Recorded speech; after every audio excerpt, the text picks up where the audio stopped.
Here's another example of why objective representation is misleading. um, this is from another book from Alison Gopnik uh, called The Philosophical Baby. Um, so it has to do with what psychologists call counterfactuals, which is sort of another word for imagination. You know, what you imagine as opposed to what's, factually the case. Um, so consider this. Medalists in the Olympics. Who's happier, the bronze medalist or the silver? You'd think that objectively the silver medalist, who after all has actually done better, would be happier. But the relevant counterfactuals are very different for the two. For the bronze medalist, the relevant alternative was to finish out of the medals altogether, a fate she just escaped. For the silver medalist, the relevant alternative was the gold medal, a fate she'd just missed. And in fact, when psychologists took clips of the medal ceremony and analyzed the facial expressions of the athletes, it turned out that the bronze medalists really do look happier than silver medalists. The difference in what might have been outweighs the difference in what is. So get this, that's really revealing. What might have been matters more than what is. The counterfactual scenario, what didn't happen, actually matters more than what did happen. Another good example, one of the best climbers in the world, talking about the most scared he's ever been. Listen to what he has to say.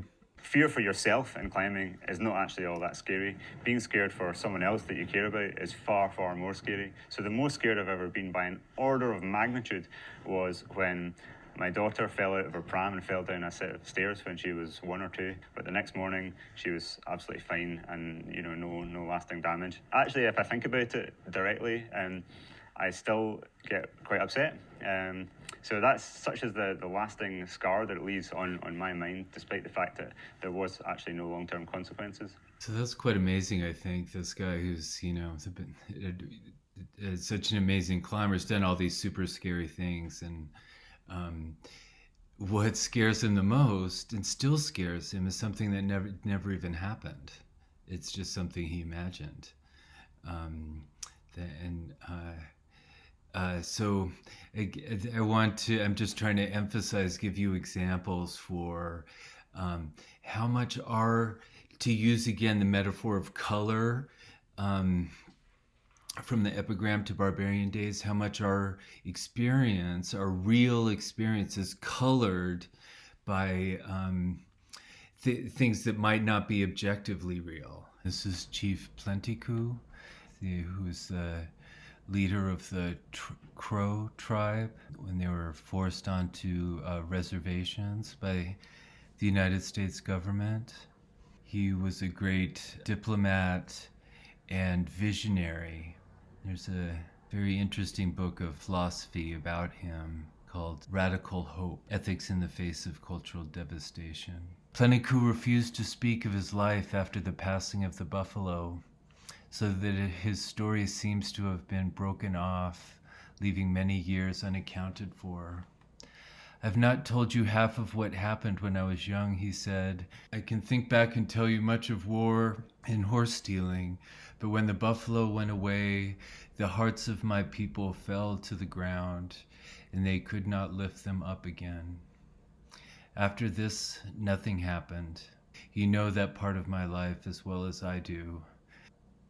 So to say that nothing happened after going on the reservation, nothing happened, history stopped. The relevant pursuit of cultural meaning, of significant events, stopped happening. This is correlated with the buffalo. As nomads, the crows followed the buffalo. A whole cultural system of nomadic warrior values were built up upon the practice of tracking and hunting buffalo, especially this tradition of counting ku, which has to do with a kind of honorable fighting. To count ku, a warrior had to strike an armed enemy before otherwise harming him. That's to say, to create symbolic value out of the fighting. So fighting is not just about winning. So the phrase to count ku was used ambiguously to name any of these brave acts and to name a ritual ceremony after the battle in which each of these warriors sitting in a circle recounted his ku. He then planted a feather in front of himself, one for each of his ku. Cultural prestige and purpose and meaning is built up in excess, as an excess value over and above. By taking away the buffalo or removing the crow from their nomadic way of life, it's not just about taking away the natural resources, but a whole system of cultural activity, of pursuit of cultural meaning, those counterfactuals that frame our activity and give events meaning, inform both our desires and our fears. That's all taken away. It's erasure or decimation of cultural meaning, or depletion of cultural meaning, reduction to scarce, homogenized sources of value, ultimately extractive resources and money. Characterize the, cultural decimation of the Hawaiians and Native Americans. And it's announced in the title of Barbarian Days. This exploration of the boundaries of civilization, the exploration of what counts as barbaric, excluded forms of cultural meaning. Finnegan thematizes his loss of religion. He was scandalized when, after confirmation, his parents tell him that he doesn't need to go to church anymore if he doesn't want to, and how surfing kind of takes the place of church. Listen to this passage from the first chapter. Talking about surfing, everything out there was disturbingly interlaced with everything else. Just that disturbing experience of the interrelationship of everything. So waves were the playing field, they were the goal. They were the object of your deepest desire and adoration. At the same time, they were your adversary, your nemesis, even your mortal enemy. The surf was your refuge, your happy hiding place, but it was also a hostile wilderness, a dynamic, indifferent world. At 13, I'd mostly stopped believing in God, but that was a new development, and it had left a hole in my world, a feeling that I'd been abandoned. The ocean was like an uncaring God, endlessly dangerous, power beyond measure. And yet, you were expected, even as a kid, to take its measure every day. So surfing exposes Finnegan to a disturbing interconnectedness of things that he thought belonged apart. The playing field and the goal, the refuge and the nemesis, and what you can measure and what you can't. Something like religion, taking place of the religion he'd lost. Later, he interestingly mentions that he meets some proper Catholic schoolboys around LA. Although he was raised Catholic, he didn't go to Catholic school. But he says he's scandalized by these Catholic schoolboys' lack of religion. And says, evidently it took Catholic school to turn young kids into fearless, hardened apostates. I was a public school wimp, still cowed by nuns. Precisely, Catholic school teaches kids to be heretics And the vestige of faith that Finnegan retains is precisely because he didn't go to Catholic school. Kids and people generally learn in spite of their instruction. So here's how Finnegan narrates his loss of religion. Around my 13th birthday, I received the sacrament of confirmation, becoming an adult in the eyes of the church, and was thunderstruck to hear my parents say that I was no longer required to go to Mass. The decision was now mine. Were they not worried about the state of my soul? Their evasive, ambiguous answers shocked me again. They'd been big fans of Pope John the 23rd, but they did not, I realized, actually believe in all the doctrine and prayers. All those oblatios, oratios, frightening confiteors, and mealy-mouthed acts of contrition that I'd been memorizing and struggling to understand since I was small. It was possible that they didn't even believe in God. I immediately stopped going to Mass. God was not visibly upset. My parents continued to drag the little ones to church. Such hypocrisy. This joyful ditching of my religious obligations happened shortly before we moved to Hawaii. And so, on a spring Sunday morning, I found myself slowly paddling back from cliffs. Just want to underscore this "and so" doesn't necessarily indicate causal determination, but some kind of loose association. And this is really, really beautiful. One of my favorite passages of the book here that follows. Found myself slowly paddling back from cliffs through the lagoon while my family sweated it out up at Star of the Sea in Waialae. The tide was low, my skeg gently bumped on the bigger rocks. Out on the exposed reef, wearing conical straw hats, Chinese ladies, or maybe they were Filipinas, bent, collecting eels and octopus in buckets. Waves broke here and there along the reef's outer edge, too small to surf. I found myself floating between two worlds. There was the ocean, effectively infinite, falling away over the horizon. This morning it was placid, its grip on me loose and languorous. But I was lashed to its moods now. The attachment felt limitless, irresistible. I no longer thought of waves being carved in celestial workshops. I was getting more hard-headed. Now I knew they originated in distant storms which moved, as it were, upon the face of the deep. But my utter absorption in surfing had no rational content. It simply compelled me. There was a deep mine of beauty and wonder in it. Beyond that, I could not have explained why I did it. I knew vaguely that it filled a psychic cavity of some kind, connected perhaps with leaving the church, or with, more likely, this slow drift away from my family, and that it had replaced many things that came before it. I was a sunburnt pagan now. I felt privy to mysteries. The other world was land, everything that was not surfing, books, girls, school, my family, friends who did not surf, society, as I was learning to call it, and the exactions of Mr. Responsible. Hands folded under my chin, I drifted. Notice that dual use of drifting. So one is the metaphor for another. A bruise-colored cloud hung over Coco Head. A transistor radio twanged on a seawall where a Hawaiian family picnicked on the sand. The sun-warmed, shallow water had a strange, boiled vegetable taste.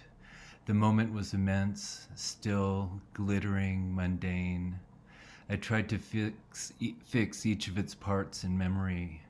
I did not consider, even passingly, that I had a choice when it came to surfing.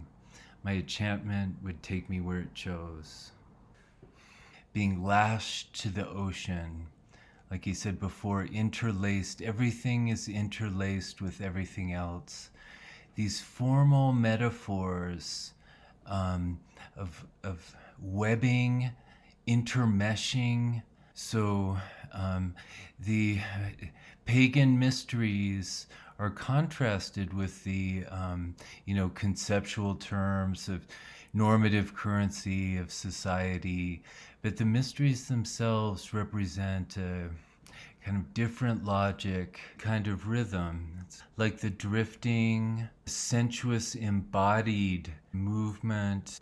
He refers to it also in terms of the geography of the land. Listen to what he says here. Directions in Honolulu were always given, though, in terms of local landmarks, not the compass. So you went Mocha toward the mountains, or Makai toward the sea, or Ewa toward Ewa Beach, which was out past the airport in Pearl Harbor, or Diamond Head. Among those of us living on the far side of Diamond Head, people just said Cocoa Head, same difference. These picturesque directions weren't slang or affectations. You saw them on official maps and street signs. And they were also, for me, and my sense of this was unformed but strong, a salient piece of a world more unitary for all its fractiousness, a world more coherent in its mid-Pacific isolation than any I'd known before. I miss my friends in LA, but Southern California and its sprawling, edgeless blandness was losing its baseline status in my mind. It was no longer the place by which all other places had to be measured. Again, that term measure. What's the difference between taking your orientation from landmarks rather than the compass?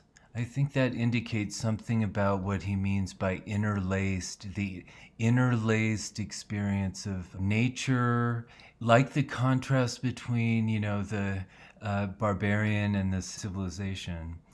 The distinction between meaning and land, between your personal sense of purpose and meaning, and the rhythms of the weather and the sea, the environment, being lashed to its moods, finding moods in the environment.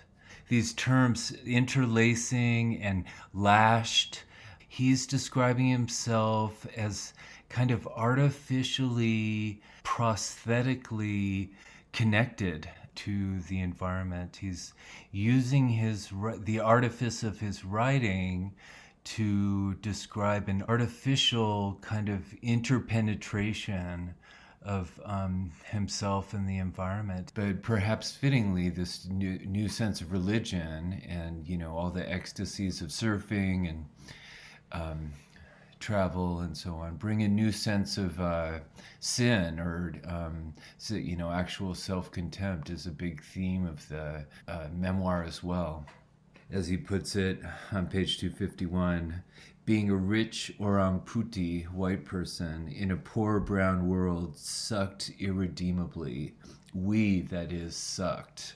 Again, gives a humorous description of the bedraggled backpacker on the Asia Trail. It's humorous in itself, but also because it, applies to him in a lot of significant ways. So he's struggling with concern about exploiting people, turning people into not just a spectacle to consume, but as to consume in order to prove your own authenticity. So what's interesting here is as he's mocking the bedraggled backpacker, so much of what he says here could, apply to himself, and I think he does apply it to himself. Here was a large, awkward member of the global ruling elite who had probably spent more in an air travel day than anyone on Nias could make in a year of hard work, all for the pleasure of leaving an unimaginably rich, clean place for this desperately poor, unhealthy place. Here he was struggling blindly down the road under an enormous backpack, disoriented and ignorant and sweating like a donkey. He wanted to see Asia from the ground, not from the Hilton height of some air-conditioned resort that any sane person would prefer. The complex ambitions and aversions that brought the poor backpacker 7,000 miles to struggle and suffer from dysentery, heat stroke, or worse in the equatorial jungle. Anything to be a traveler and not a tourist, were perhaps impossible to untangle. So interesting themes. I'd like you to think about this not liking your own kind, not being stereotypable, Why is that a concern? Is that a concern of yours? Have you thought about this distinction between being a tourist and a traveler? This passage from page 27 to 29, where it discusses the history of surfing. It was almost wiped out by the colonialism. Tells us a lot about him and about us, and our historical debt. There had been plenty of what we would call leisure time in old Hawaii. The islands were blessed with large food surplus.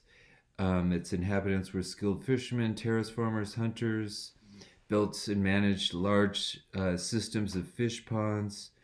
The winter harvest festival lasted 3 months, during which the surf frequently pumped and work was officially forbidden. This was not what the Calvinist missionaries who began arriving in Hawaii in 1820 had in mind for the islanders as a way of life.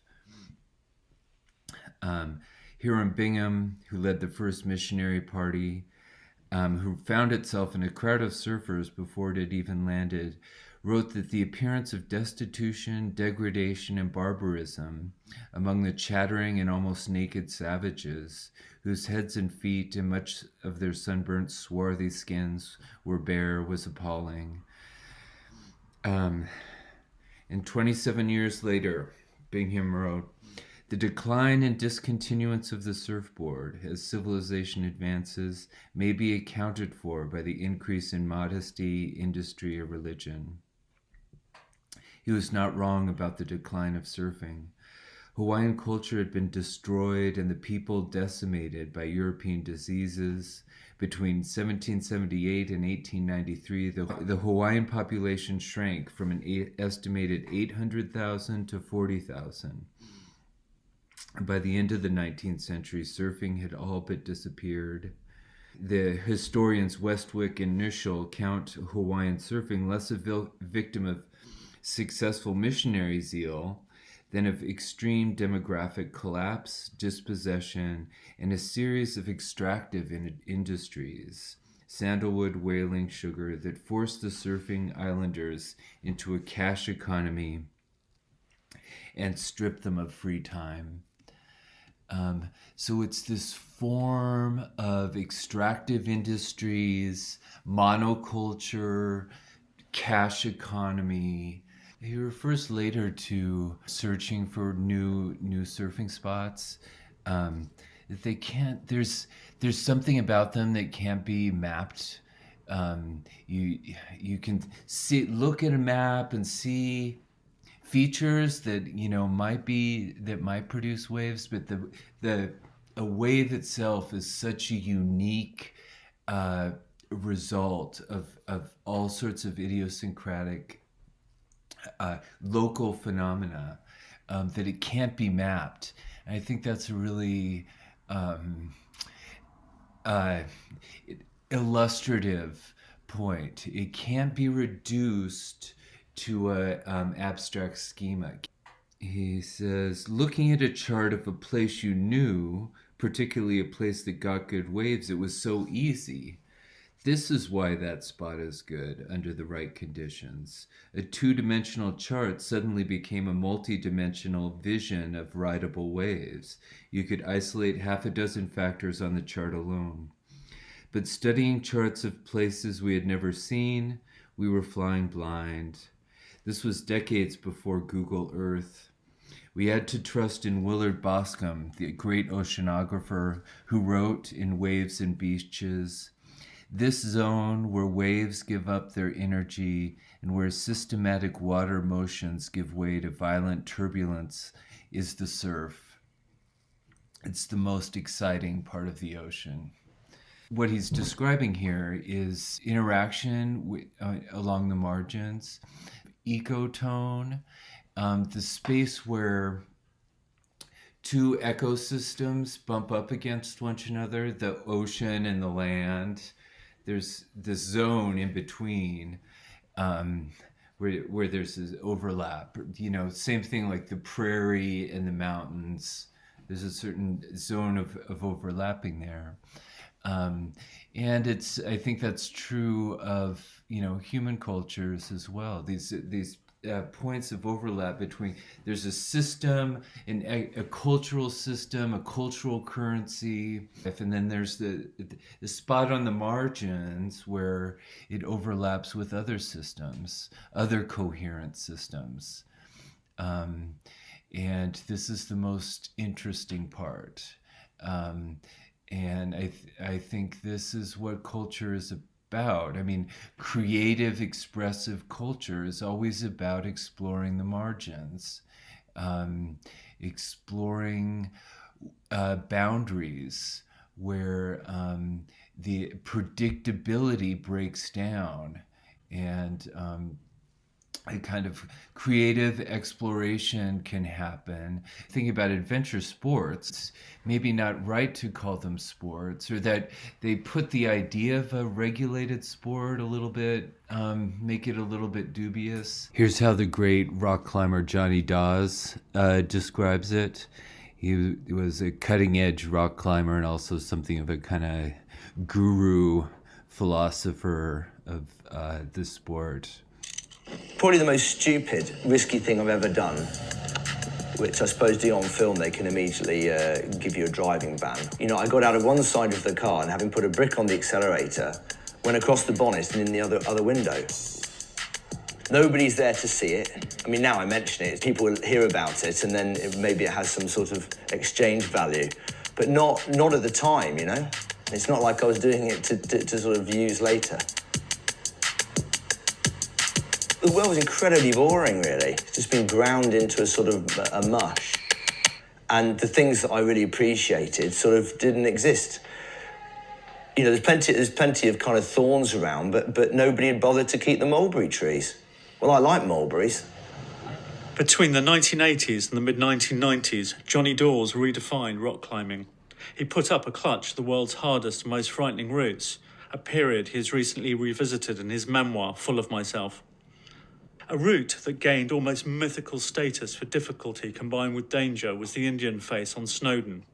To date, it has only received 4 ascents in a quarter of a century. You can feel sometimes that you're doing something for real reasons. It comes right out of your heart and will take you somewhere to show you, who you are and what you really enjoy. And that sort of stuff has a really good role on, I think, for other people afterwards. And Indian Face, I did have a really clear, honest desire to climb that route right from the very beginning. But when other people get involved, some of that desire does kind of wobble. If you're actually really keen to do it, and you can feel that before you start off, you're not going to get jolted out by those issues when you're higher up. Your regret or the will to be somewhere else won't bubble up in a dangerous way. You've got to mess about. You've got to go out in bad weather or really good weather when you don't think you're going to climb, and you find yourself there without climb boots or something, and then you find yourself try something, and something that didn't feel possible suddenly becomes possible.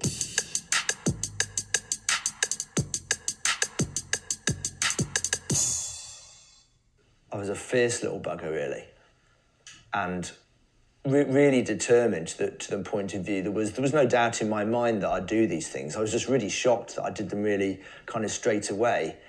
And it sort of, I overshot the station, really. I couldn't get off, but I also wasn't going anywhere else. So I was very rarely out of control. I mean, I really enjoyed exercising the level of precision I'd built up and the physical resilience that I had in a fierce position, climbing things which hadn't been climbed, which looked beautiful, and I could express how those routes kind of like made me feel. Dawes uses his heel to bring himself closer to the rock. It was a magic time to be alive and to do stuff.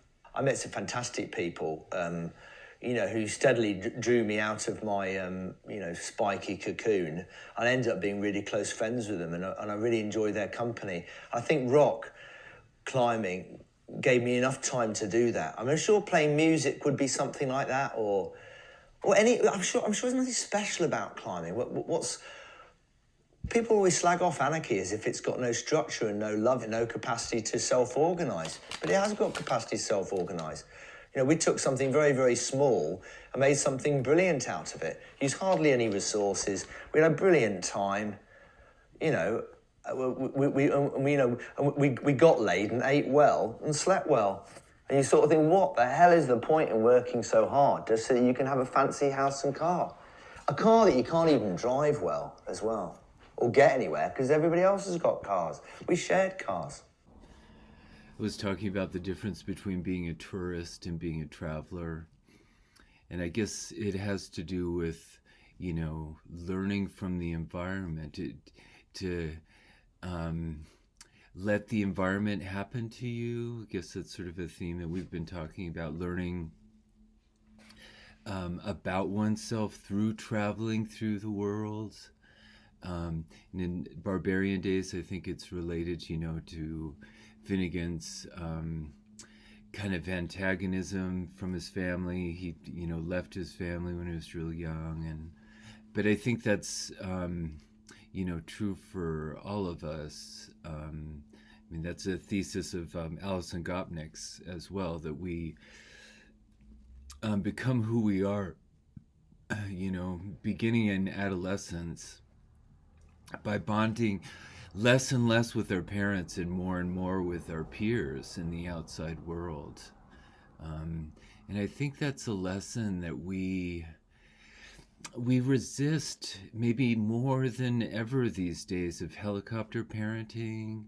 And I tend to see it in terms of this same kind of consumer attitude that it's a sense of entitlement to raise your children exactly how you want to, as if they weren't part of the world. I always think that idea, if you bring a child into the world, it's a responsibility for you you have to have responsibility for your children, but you also have to have some faith in the world. You know, the world is their home. As you can't sort of block children off from the world. And so I think we have a tendency really to underestimate the importance of rebellion, breaking apart from your parents. Both Barbarian Days and Crossing the Line point some very positive aspects of youthful rebellion when it comes to race relations. Finnegan briefly joins a sort of a racist gang, a white gang, when he's in junior high school. But he talks about how they were actually more racially advanced than the adults were in Hawaii at the time. Country club where Hawaii's big business was conducted, still whites only. Although Hawaii's first U.S. representative and its two senators were Asian American, the Hawaii Country Club still banned Asian Americans from membership. This sort of bald discrimination wasn't un-American. Legal segregation was still in force in much of the country, so it was still law of the land among the adults. But it was badly out of date. Even the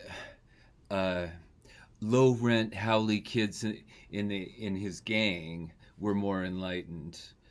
They saw that my friends were cool guys, and at least for gang purpose, just let the race thing go. It wasn't worth the trouble. It was radioactive crap. Let's party. So I think that's great. It's like, let's party attitude of kids actually is smarter, more enlightened. And so listen to how Finnegan describes this intuitive learning. Nearly all of what happens in the water is ineffable. Wave judgment is fundamental, but how to unpack it?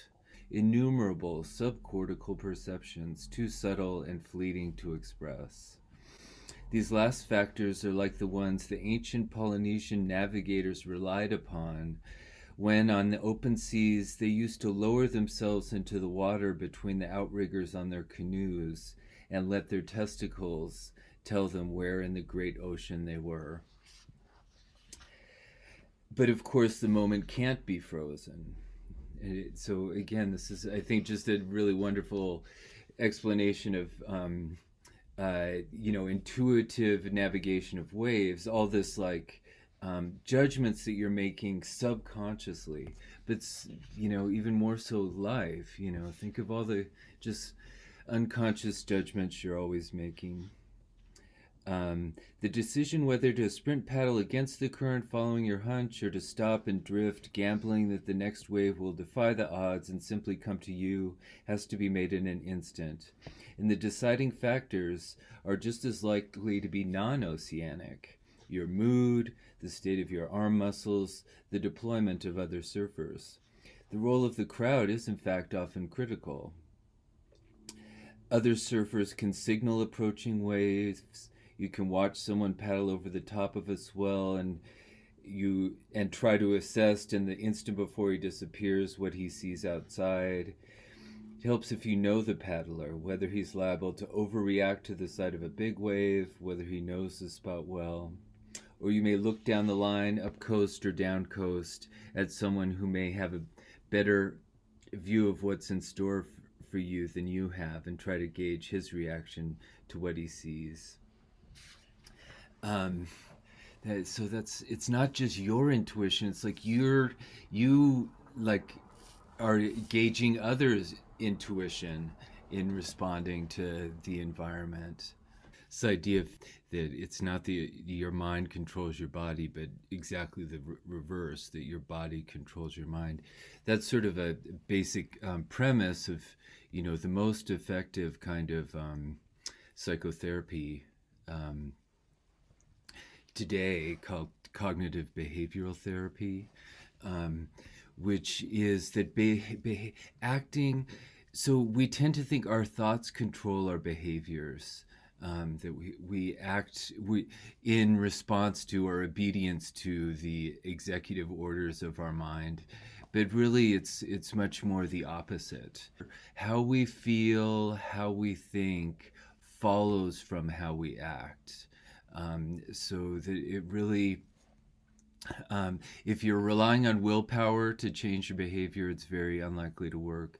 But if you just, like Amy Cuddy was saying, if you just sort of artificially force yourself to change your behavior, it's much more likely that your emotions and thoughts will follow suit. We're so used to thinking of who we are as this capacity for thought or for will, this reflective cognition going on in our head. But to think of that rather as secondary, and that who I am is actually something that I embody in the world, and my thoughts kind of follow from that. Who I am is a stance in the world.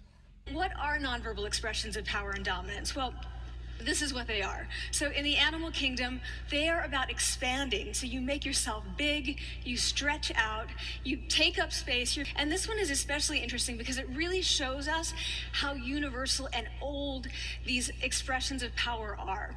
This expression, which is known as pride, Jessica Tracy has studied. She shows that people who are born with sight and people who are congenitally blind do this when they win at a physical competition. So when they cross the finish line and they've won, it doesn't matter if they've never seen anyone do it, they do this. So the arms up in the V, the chin is slightly lifted. What do we do when we feel powerless? We do exactly the opposite. We close up, we wrap ourselves up, we make ourselves small. We don't want to bump into the person next to us. So again, both animals and humans do the same thing. I mean, that idea of pride is really amazing, because the blind people who've never seen that posture, they still feel it, they still act it out, they know it by the word pride, by the same word, pride. It suggests our bodies know the word better than our minds do. The child imitates without knowing precisely which aspects of the imitation are the important ones. It's a holistic. It's sort of like the way children learn languages. They don't know the grammar, what they're supposed to be learning. They absorb the whole thing, and accents, mannerisms, gestures, along with the grammar, get absorbed.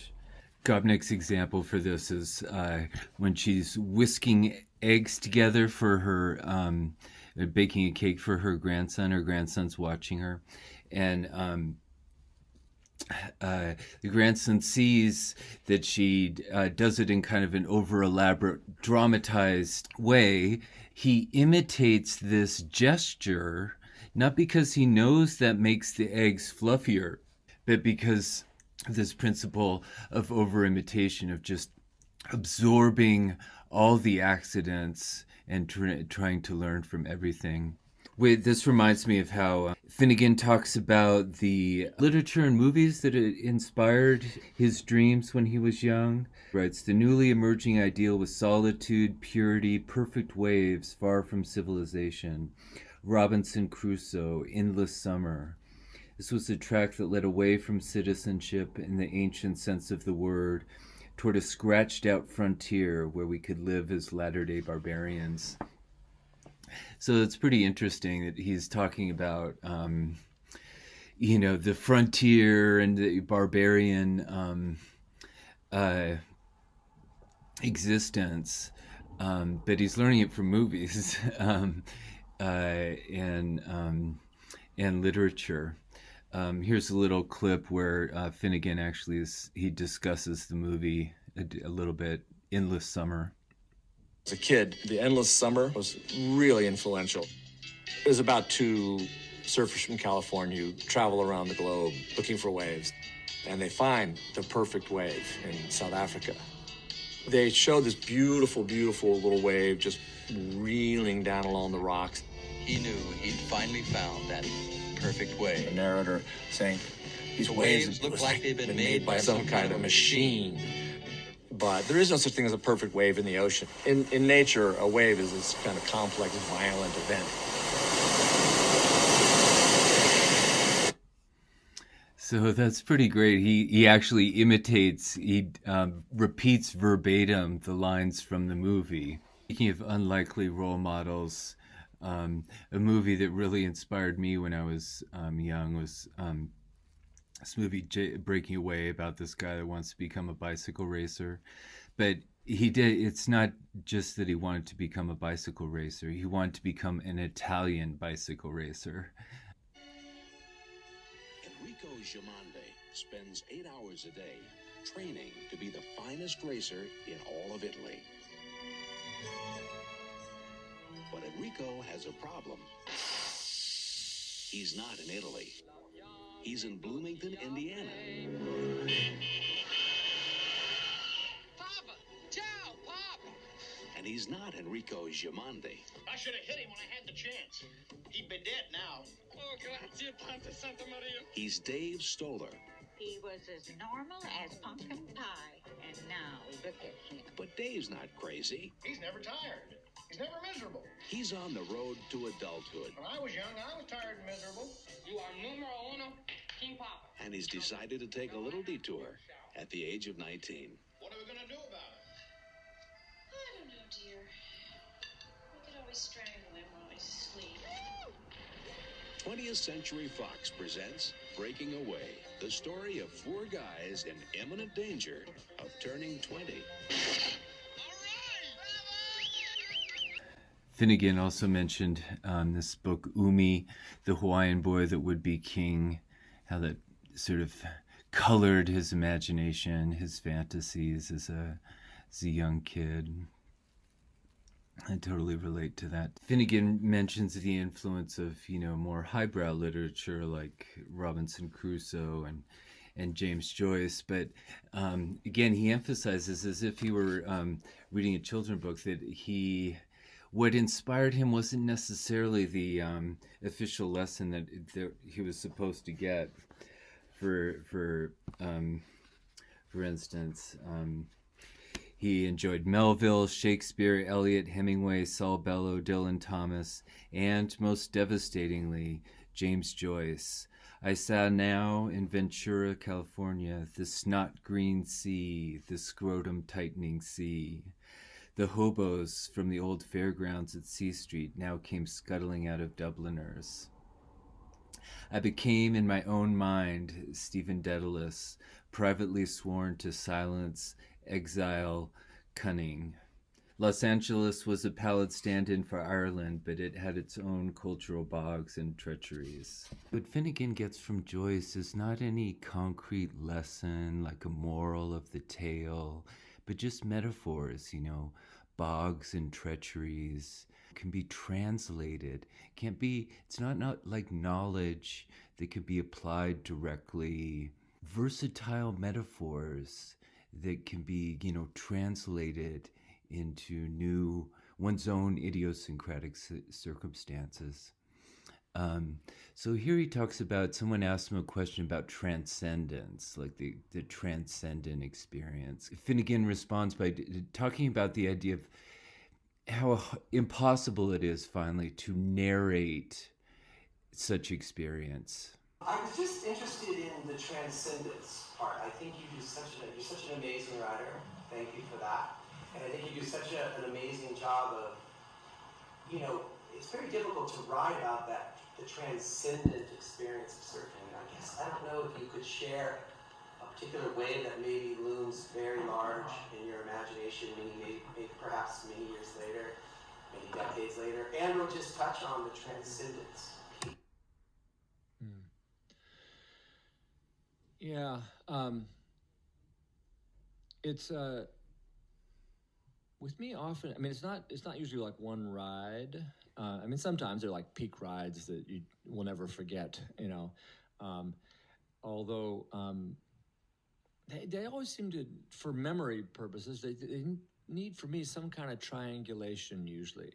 Like if I'm surfing alone, like no friend out or maybe nobody else out, that's unusual, but it happens. And I often can't remember any of my waves, or it's like there's nothing to bounce off to anybody to remember it with. And a lot of the rides you most remember, you're on some great wave and you see your friend paddling over the shoulder, and it's that moment that kind of locks the thing. It's strange that way. But that's just, those are all moments in individual rides. It's more by the end of a great session, for me, often this is like surfing late in the day. So you surf up to, sun goes down and up to the edge of darkness, and you come in with really cold water can help. You come in incredibly tired and just, all's right with the world in a way that you can't seem to get to any other way. I feel anyway just really quiet and really thankful. The way one should try to be more, but it just comes to you. And often when waves are great, I will find myself sort of dawdling on the shoulder, looking into them, because they're so beautiful. If you're busy surfing, you're acting, reacting. If you're, to just really contemplate the thing is almost a deeper experience for me. And because you don't have the struggle to surf well. And in fact, I had a weird thing that is not really an answer to your question, but we were trying to make a podcast in Hawaii about something, I don't know what it was, but it was connected to this book. And these producers sort of wired me up and said, now, talk as you're surfing. And I said, at Rash Garden, a little mic here. And so I paddle out, and the surf was small. It was this place I used to surf as a kid off Diamond Head in Honolulu. And they say, talk, tell us what's going on out there. There are other people around. I can't start talking to myself. Here comes a wave, there goes a boat. What? And so they were really frustrated with me. And finally they said, okay, well, you're riding waves. So I couldn't get any waves. They're like the longboard is stealing all the waves. It was hard to get waves. I'd get a couple, and I'd completely forget. I'd ride, and I'd pull out, and then they'd say, you didn't say anything. Okay. And so I stayed out kind of late, at the end of the day, and a nice last wave came, it was offshore, it started kicking up kind of heavy off the east side of Diamond Head, and it was a nice walled up wave, sort of biggest, best wave that had come. And so I got it and thought, okay, narrate. And as I was catching it, I said, "Oh, nice!" And then all through the ride, I just kept like, "Oh, nice, nice," and each little thing, and finally at the end, I like stick the last maneuver, nice, and I stick it. And they said we got 9 nices, not another thing, and it was revealing about one's state of mind in a way. I thought, yeah, I was, like, how do you think about it? The narrative of the way, it was kind of like moment to moment, and that rail didn't bog, and this went okay, and the wave got better, and I only had one word, it seems, at my command. I write for a living on. It could have been worse, the word that you chose. Yes. Hear about nice, the word nice, just repeating that word, as opposed to being able to narrate experience. It's what I'm trying to say about metaphor. Metaphor is a way of not explaining experience, spelling it out, reducing it to a recipe or, a causal sequence, but just kind of pointing at the world, evoking an attitude toward the world, and that experience of triangulation he was talking about, sort of, you see what I see, you see me seeing me, the mutual recognition of the subjective experience rather than reducing it to objective terms. It reminds me of, remember Zadie Smith in her piece Peonies talks about writing not as narrative, explaining a story, but as having your thoughts overheard. So reading someone is eavesdropping on their thoughts. So getting inside their heads, just you recognize it when you see it, and we use our media of communication, be it poetry or cinema or just body language, to evoke it indirectly to one another. The last couple scenes of the movie, The Descendants, evoke eternity, but in a quite realistic mode. First, we see a family tossing the ashes of the deceased mother and wife into the ocean. And notice the camera angles in this scene. And in the next, we see them kind of huddling around the TV to watch March of the Penguins, a beautiful nature documentary about family, the power of family bonds among penguins. And it's a scene of family that similarly evokes a kind of eternal vision of the family hearth, of the nest, and yet doubly mediated by film. It's a film about watching a film.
to get to in this world, but there aren't any where it's harder to live.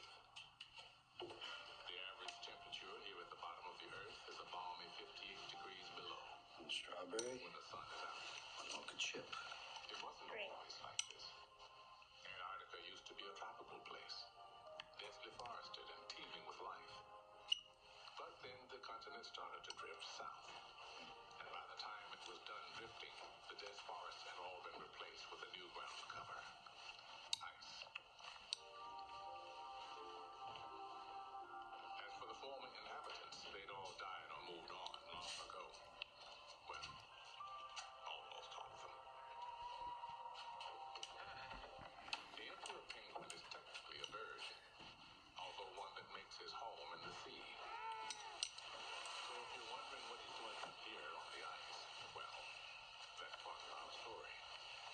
Each year, at around the same time, he will leave the comfort of his ocean home and embark on a remarkable journey. He will travel a great distance, and though he is a bird, he won't fly.